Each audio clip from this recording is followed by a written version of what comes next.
قرآن حکیم کے نزول کا اصل مقصد لوگ اسے سمجھ کر پڑھیں اور پھر اس پر عمل کریں۔ جو لوگ قرآن حکیم کو سمجھ کر پڑھتے ہیں ان کے دل پر قرآن کا اثر زیادہ ہوتا ہے۔ سمجھ کر تلاوت کرنے سے دل میں اللہ اور اس کے رسول کی محبت میں بھی اضافہ ہوتا ہے اور جہنم سے خوف آنے لگتا ہے، جنت کا شوق بیدار ہوتا ہے، اللہ کے نیک بندوں سے محبت ہو جاتی ہے، اللہ کے نافرمانوں، کافروں، مشرکوں کے طور طریقوں سے نفرت ہونے لگتی ہے، عبادت میں بھی دل لگتا ہے، ذکر و دعا میں مزہ آتا ہے، تلاوت کرتے ہوئے آنکھوں سے آنسو بہہ جاتے ہیں اور بہت ہی سکون محسوس ہوتا ہے۔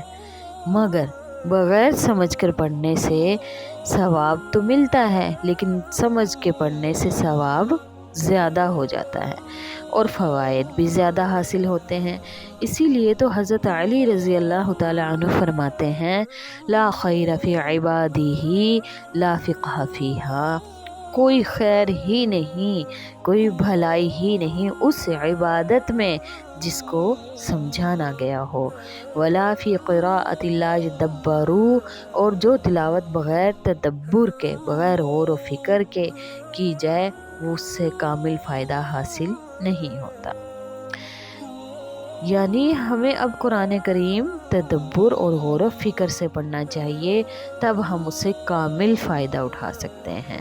اگر ہم بغیر سمجھے، بغیر غور و فکر کے صرف اس کی تلاوت کریں تو فائدے سے وہ بھی خالی نہیں، فائدہ تو اس کا بھی ہمیں حاصل ہوگا لیکن صرف پڑھنے کا ثواب ملے گا۔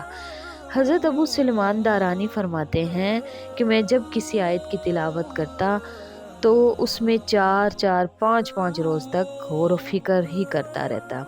اگر میں زبردستی اپنی توجہ اس آیت سے نہ ہٹاؤں تو شاید اس آیت کو چھوڑ کر دوسری آیت شروع کر ہی نہ سکوں۔ میں زبردستی اپنی توجہ ان آیات سے ہٹاتا ورنہ میں اسی میں مگن رہتا۔ اللہ اکبر۔ اسی طرح حضرت عبداللہ بن عباس کے شاگرد ابو حمزہ نے ایک مرتبہ ان سے عرض کیا، حضرت میں اتنی تیز قرآن پاک کی تلاوت کرتا ہوں کہ نماز تہجد میں 3 راتوں میں قرآن ختم کر لیتا ہوں۔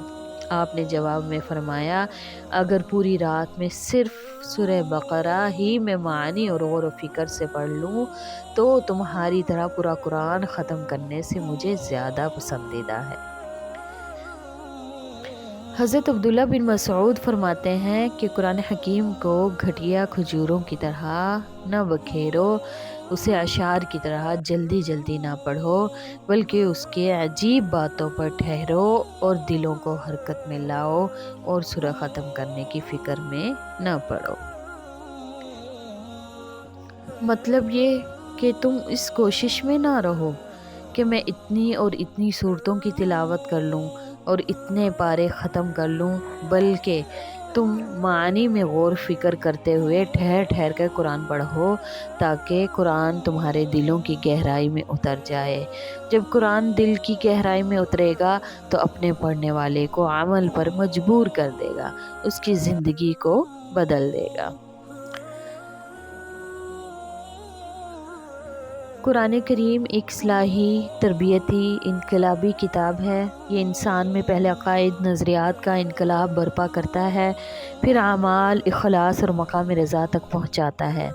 قرآن حکیم نے مبالغہ نبی اکرم صلی اللہ علیہ وسلم سے لے کر اب تک کروڑوں انسانوں کی زندگیوں میں انقلاب برپا کیا۔ قرآن حکیم کے انقلاب کا انداز کچھ یوں ہے کہ پہلے انسان کے اندر کی دنیا بدلتا ہے، جس کی وجہ سے انسان کی سوچ اور اس کی فکر بدلنا شروع ہو جاتی ہے، پھر آہستہ آہستہ انسان کے اعضاء کا استعمال درست ہو کر شریعت حقہ کے مطابق ہو جاتا ہے، جس کی وجہ سے انسان کے اعمال خود بخود درست ہوتے چلے جاتے ہیں۔ قرآن حکیم کی تاثیر کو اپنے اندر مکمل طور پر پیدا کرنے کے لیے، اپنی اصلاح و تربیت اور انقلابی زندگی کا آغاز کرنے کے لیے اس کا سمجھنا بہت ضروری ہے۔ جب ہم فہم سے قرآن حکیم کا مطالعہ کریں گے تب معلوم ہوگا قرآن حکیم کی تلاوت سے صرف ثواب نہیں ملتا بلکہ یہ تو معجزہ ہے۔ یہ قرآن انقلابی انداز میں ہماری اصلاح کر رہا ہے، ہماری تربیت کر رہا ہے۔ ہمیں بھی قرآن حکیم کے مفہوم، مطالب، نکات اور اشارات کو سمجھنے کے لیے بہت بھرپور کوشش کرنی چاہیے تاکہ ہمارے اندر بھی اصلاحی انقلاب برپا ہو سکے۔ نبی اکرم صلی اللہ علیہ وسلم نے فرمایا، تم میں سے کوئی شخص اس وقت تک کامل نہیں ہو سکتا جب تک کہ وہ علم حاصل نہ کر لے، اور عالم بغیر عمل کے نہیں ہو سکتا، اور عمل بغیر زہد کے نہیں ہو سکتا،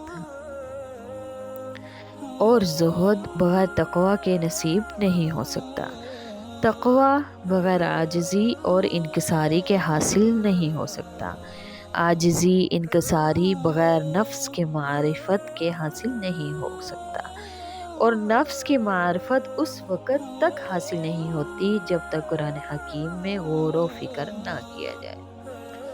بہرحال حاصل کلام یہ ہوا کہ کمال حاصل کرنے کے لیے بنیادی قرآن حکیم میں غور و فکر کرنا ضروری ہے۔ اصلاحی نقطہ نظر سے ہم اگر قرآن حکیم کا مطالعہ کریں تو ثواب عظیم، رضا الہی کے ساتھ ساتھ نسبت محمدی صلی اللہ علیہ وسلم کا حصول بھی آسان ہوگا، اور ہماری زندگی میں حیرت انگیز طور پر انقلابات پیدا ہوں گے۔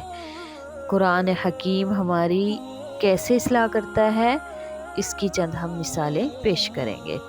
زندگی میں انقلاب لانے کے لیے طرز فکر کو بدلنا بہت ضروری ہے۔ انسان کی سوچ اور فکر کا انداز بدل جائے تو اس کی زندگی بدل جاتی ہے۔ قرآن حکیم نے صحابہ کرام کی سوچ کو بدلا تو وہی لوگ جو پہلے جہالت کے اندھیروں میں ڈوبے ہوئے تھے، سال ہا سال دشمنیاں پال رہے تھے، یک لخت ایک دوسرے کے دوست اور محبوب بن گئے۔ قرآن حکیم نے اس انداز میں ان کی سوچ کو بدلا کہ وہ دوسرے کے رہنما اور ہادی بن گئے۔ در فشانی نے تیری قطروں کو دریا کر دیا، در فشانی نے تیرے قطروں کو دریا کر دیا، آنکھوں کو روشن کر دیا، دل کو بینا کر دیا۔ جو خود نہ تھے راہ پر اوروں کے ہادی بن گئے، جو خود نہ تھے راہ پر اوروں کے ہادی بن گئے، وہ کیا نظر تھی جس نے مردوں کو مسیحا کر دیا۔ اللہ اکبر۔ وہ دوسروں کے ہادی بن گئے جو خود گمراہ تھے۔ قرآن نے ایسے انقلاب برپا کیا کہ وہ دوسروں کے بھی ہادی بن گئے۔ اللہ اکبر کبیر۔ عورت کو اللہ نے مال کے ساتھ فطری محبت دی ہے۔ اللہ رب العزت نے ارشاد فرمایا کہ اس کے لیے وہ ہے جو زیور کی محبت میں پلتی ہے اور جھگڑے میں بات واضح نہیں کر سکتی۔ عورت جو سونے میں کھیلتی ہے، سونے کی محبت اس کے دل میں ہوتی ہے۔ اگر آپ اپنی بیوی سے کہیں کہ میں آپ کے لیے کان میں ڈالنے کے لیے بالیاں بنوا لاؤں گا تو وہ خوش ہو جائے گی اور ناک میں سوراخ کروانے کے لیے تیار ہو جائے گی، کانوں میں سوراخ کروانے کے لیے تیار ہو جائے گی۔ سونے کا بنا ہوا میں جو بھی لاؤں گا تو وہ صرف سن کر ہی وہ خوش ہو جائے گی۔ اب ذرا سوچیں کہ عورتیں کان اور ناک میں جو زیور پہنتی ہیں وہ سوئیاں لگوانے کے لیے تیار ہیں، وہ ان کو چھدوانے کے لیے تیار ہیں، صرف سونے کی محبت۔ یہ تو اللہ رب العزت نے قرآن میں فرمایا کہ ان عورتوں کے دلوں کو اللہ نے کیسے بدلا، کہ قرآن نے ان عورتوں کی زندگیوں میں کیسے انقلاب لایا۔ ایسی عورتیں کہ جن کے دلوں میں خدا کی محبت تھی۔ سب سے پہلے ہم ذکر کرتے ہیں حضرت عائشہ رضی اللہ تعالیٰ عنہ کا۔ ان کے پاس تقریباً 50,000 دراہم ہدیے میں آئے۔ انہوں نے اسی وقت مدینہ کی بیواؤں، یتیموں کو بلایا اور ان دراہم کو اللہ کے راستے میں خرچ کر دیا۔ جب سارے دراہم ختم ہو گئے تو خادمہ نے آ کر کہا، آپ روزے سے ہیں، افطاری کے لیے تو گھر میں کچھ بھی نہیں۔ فرمانے لگی، تم پہلے مجھے بتاتی۔ اللہ اکبر، خود روزہ، اب اپنی افطاری کے لیے بھی کچھ نہیں اور نہ فکر کی۔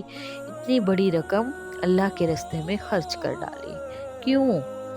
اس لیے کہ دل سے مال کی محبت نکل چکی ہے۔ وہ سمجھتی تھی کہ جو میں خرچ کر رہی ہوں وہ میرے لیے آخرت میں ذخیرہ بن رہا ہے۔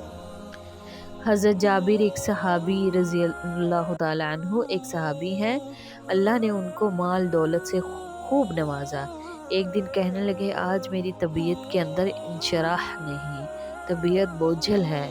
پھر خود ہی کہنے لگے آج میرے پاس 6 لاکھ دراہیم ہے۔ یہ سن کر بیوی نے کہا آپ کی اس بوجھل اور طبیعت کا علاج میں جانتی ہوں۔ پوچھا گیا کیا؟